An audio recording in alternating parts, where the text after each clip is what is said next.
Hey VC, it's Ron. Thanks for joining me. Hey, got a pretty good pile lined up today. Got some reissues and I've got some original stuff. And you know, I've just been going out looking around the record stores the last few weeks, so I made some pretty good finds. You know, I did upgrade quite a bit of things, but I'm not going to bore you with those. I'm just going to show the stuff that's new to my collection. So yeah, it's going to be all albums. And when I was putting everything together, I thought, hey, there's a theme here. There's some good stuff, there's some not so good stuff, and there's some funky stuff. So I'm calling this video The Good, the Bad, and the Funky. So we're going to get going with the good stuff, then we're going to look at the bad, and then we're going to look at the funky. So let's get going. And the first thing I finally got a reissue of this album. I mean, I've known of this album for like 30 years, but I've just never come across a copy. So I got a reissue of the Lost and Found album. Excellent Texas Psych on the International Artist label. And they reproduced the original label design. I think I was looking on Discogs, and I believe Rhino had something putting this out. And it's real recent pressing. Sounded real good. I got it used, so I'm glad to pick this up. You know, it would be a really high-rated album, I think, but they took the Elevator sound and they put the Golden Dawn sound together, and they put it on the album, and it's almost comical in a way. They even copied Rocky Erickson's trademark yell on the album. But other than that, it is real good, and some of the tracks are not like that at all. But in fact, I think the first song reminded me of Love. But good album and well worth having. Okay, then I got the Zodiac Cosmic Sounds reissue, and this is part of the Summer of Love series that Rhino's doing. And this is a mono mix, and they put it out on glow-in-the-dark vinyl, which is cool. I mean, that was the selling point for me right there. So I have originals of this in mono and stereo, but I had to get the glow-in-the-dark. And if you have this album, you'll know that on the back of the original album covers it says must be played in the dark. So that's why they did the glow-in-the-dark vinyl. Now this next one is a really high dollar album in its original form, and it's an Italian psych album that come out in '71, and it was originally done for music libraries where someone could lease out the music and use it in a movie or TV or whatever. It's all instrumentals, and it's Psychoground. And I picked up this reissue. It's a reissue of 300 numbered copies on color vinyl, and it came out last year. Now this label is Cynedelic. They put out film music basically. It's an Italian label. This is Italian pressing. And they did put this out in '09 on black vinyl, 500 copies. But this one's the colored vinyl edition. So you get some pretty cool vinyl.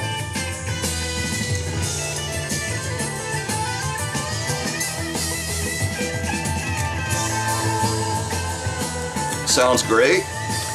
And there's one really good psych track that I like a lot. It opens side 2. It's called Traffic. Very cool. The rest of it's sort of a mixture of jazz and R&B and heavy guitar, organ. Very cool. It took me a couple listens to really appreciate it because it wasn't what I was expecting, but it is good. Originals, they pull up towards $3,000, $2,000 to $3,000. So I'm very pleased just to have the reissue because there's no way I would ever pay that kind of money for this album. Then I got a Morning Dew on German label Breakaway. Come out in 2009, and this is really good. This is the same band that put out the album on Roulette. And there's the label. Combination of their early stuff, previously unreleased, garage, and some really outstanding psychedelia on this as well. And there's the song. Hope I'm getting it. It's even got their single on was it Fairyland? Yeah, Fairyland from '67. It's got their single on there. So very cool. Well worth grabbing. Got that used. Okay, now I'm going to show some used stuff, and we're still into the good here. I've got the Blues Project Projections. Now I had this back in the 80s, and I finally got it again. It's on the Verve Folkways label. 1967.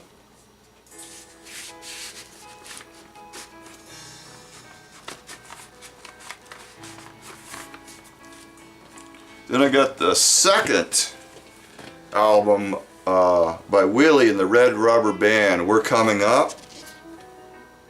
Now this one's not as good as their first one, but there is some really good stuff on this one. And look at this guy, he's got a pistol stuck in his waist. So yeah, this is pretty cool. I'm glad to get it, and I got a nice condition. It's on the orange.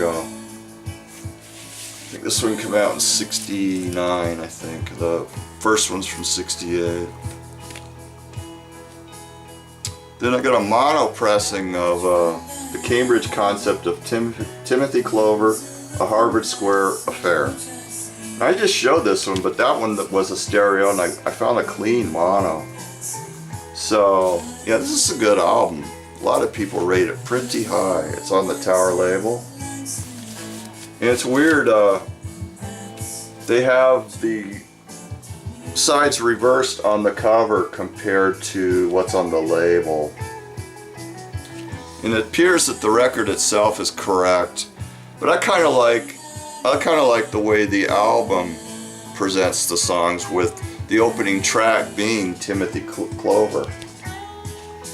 I don't know. I really haven't decided which is the best way yet, but I do like the way that they have it presented on the cover. Then I got kind of a missing hole in my collection. I got Love Out Here, and this one kind of filled the gaping hole in my Love collection, so I'm glad to get this. Now this was when the original Love broke up, the band, they recorded 3 albums worth of material all in one shot, and they presented all the material to Elektra Records, which the band still owed 1 album to under their contract. So Elektra picked out all their favorite tracks, and it ended up on the album For Sale. And then this stuff is all the stuff that was left over. I kind of wish that Elektra would have put out a double album of all the best tracks from the 3 LPs worth of material, because some of the stuff probably shouldn't have gotten out because it's just not all that great. It's nice to have it, but looking back, you know, maybe it would have been best for the time it not getting out. But yeah, I can't complain too much. But yeah, there's some really good stuff on this album.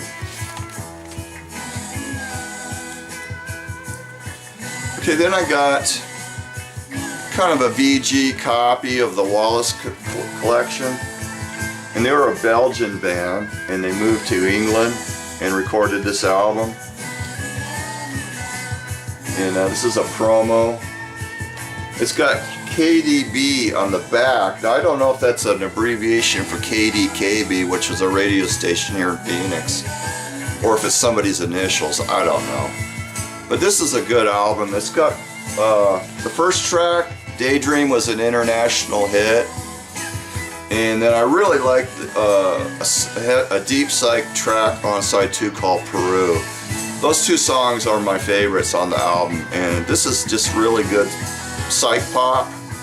And I listened to it again last night, and yeah, it's really can't say anything bad about this album at all. Then I picked up the Spencer Davis Group Heavies, which is basically just a bunch of stuff that was not released here. This came out after the band broke up, and it's just basically stuff with all vocals by Steve Winwood, and it's just leftover material. It's alright. You don't see it that often, but I got a good price on it, so I grabbed it. Okay, we're still into the good stuff here now. This is Babylon, and this is a private pressing out of Florida. It's out of Florida, and it come out in '77, I think. And this is Prague album, highly rated by a lot of people, and the only thing is it sounds just like early Genesis, kind of that sound that Marillion would go on to do as well. Really good, you know, for what they for just a local band. I mean, they did a great job of it. These go for about $50, real nice shape, so it's not a real high dollar album, but yeah, I thought it was pretty cool. Babylon. Okay, what we're listening to on the turntable, in case you're wondering, is the Third Glass Harp. And I really like this cover, but I don't like those photos. I think they should have just left the photos off, and I think it would have been a pretty nice cover. And there's the back, and that comes with an insert.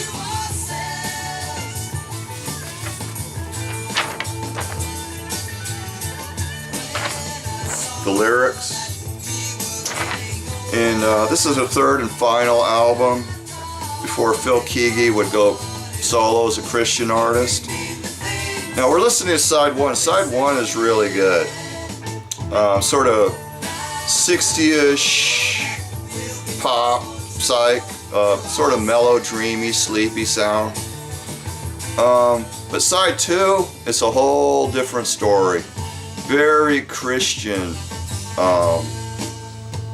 Very Christian, gospel all the way through and through. So yeah, side 1, very, very listenable, and if you're not into the Christian thing, you just want to stick with side 1. But yeah, their first album's really the best one, well worth having. I want to get their second one because I heard their second one is really good too. It's called Synergy. But yeah, cool. Okay, now we're going to get into a little of the bad. Now this first one I'm going to show is kind of the segue piece from the good to the bad. I don't really want to say it's bad, but I didn't really like it that much. And it's a recent release of previously unreleased material by Morning Dew.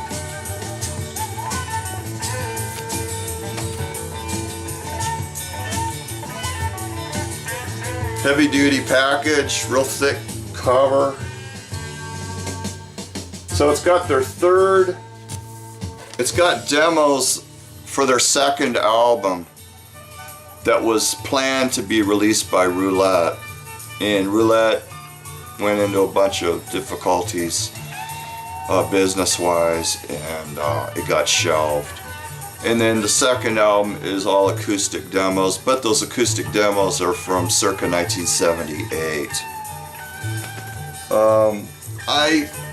It's a heavier sound. It's got the Hammond organ. It's not all bad, but it just didn't thrill me very much. So I really recommend the one on Roulette and that other Morning Dew album that I showed earlier here with the Garage and the Psych on it. Those two are the best. This one, it's alright. But like I said, it didn't really throw me that much. I was kind of disappointed in it. It might grow on me, I don't know. Comes with an insert.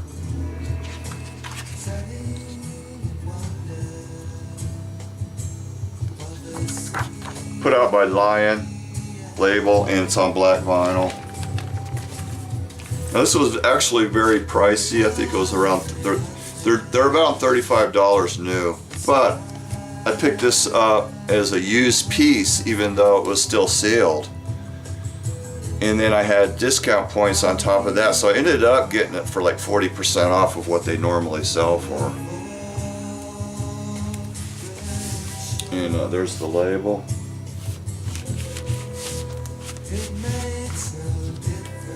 Now this next one is definitely bad, and it's the Acid Casualties and the Panic Station, and this came out on Rhino Records in, I believe, 1982. And the big claim to fame for this album is Robbie Krieger of The Doors plays on 4 tracks. He plays guitar. And they do a cover version of Point Me at the Sky by Pink Floyd.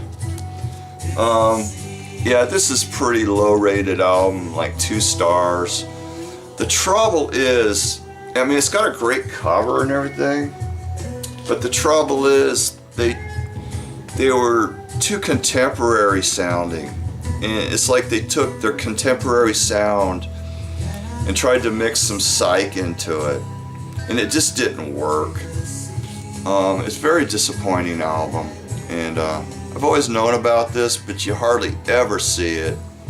And I came across a really nice copy of it, so I went ahead and grabbed it because I'd never heard it before. And yeah, I was pretty disappointed in it. So, a word of warning. Here's another word of warning. This is another one that I didn't like at all, really. And it's Goliath. It's on the ABC label. It's got a really cool cover, but the music is just low end, sort of a Vanilla Fudge sound, rock and soul, and a little bit of a heavy vibe going on. And I couldn't get into it. I gave it a try. I listened to it a couple of times, and it just didn't do anything for me. Not many people like this album, so another word of warning. Goliath. Okay, the last bad one I got, it's The President's Assassin Speaks. Now, I'm not saying that the content's bad, it's just what it represents is bad. And it's actually came out, I believe, in '64. And it's got a debate between Lee Harvey Oswald, the man that assassinated John F. Kennedy. And there's a debate between him and Cuban freedom fighter Carlos Benguer or something like that. It was broadcast on the radio 3 months before the assassination. So I picked this up cheap, and it's on the Key label. These bring some pretty good money, so I mean, one day I'll flip it and make some money. Alright, okay, now we're down to the Funky. And I've got a few here, and I'm just going to flash through them real quick, I guess, because I don't want to be boring you guys too much. So I got this out of a thrift store, and it's Koto music. And this is the Koto right here. And that's the instrument that's played on the Harumi album, Japanese traditional folk music. And it's very good. Side one was a little more upbeat and melodic, not really what I like. I like the more mellow, soft stuff, which is what side 2 was about. So yeah, it was okay. Then I got a private press out of Las Vegas, New Mexico, and it's Guitar Ensemble. And this is from 1971. It's their second album. So it's a large group of guitarists, acoustic guitars. It's folk, male-female vocals. Private press, Christian. There's the label. And this got a good write-up in the Acid Archives. And in fact, if you have that book, you will notice this portrait and you will recognize that portrait. And this guy right here, he has the best songs on the album. The other ones are a little more Christian, directly Christian, and his are a little bit more that they're like that, but they're a little more poetic. He was definitely the better songwriter.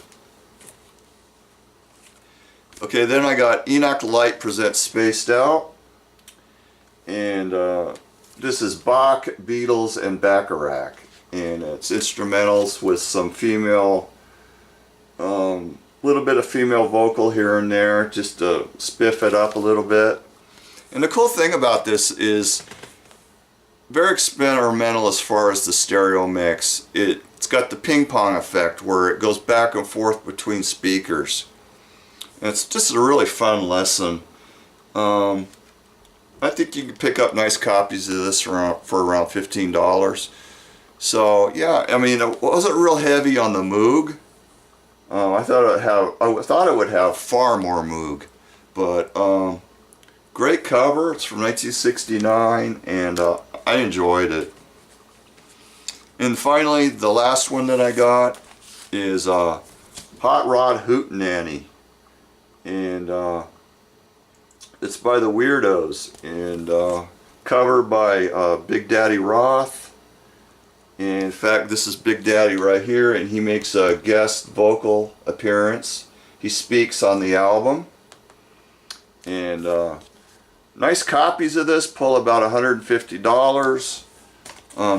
I got this for way below that. It's sort of, it's kind of probably a strong, let's just call it a VG minus. But it plays VG plus, so you know, it's cool. Fun album. Great cover art. Great cover art. So, and this was reissued on Record Store Day not too long ago. Whew! Boy, that was a mouthful. Alright, that's it guys. I'm out of here. Hope you enjoyed the showing, and have a good week. Catch you next time. Later.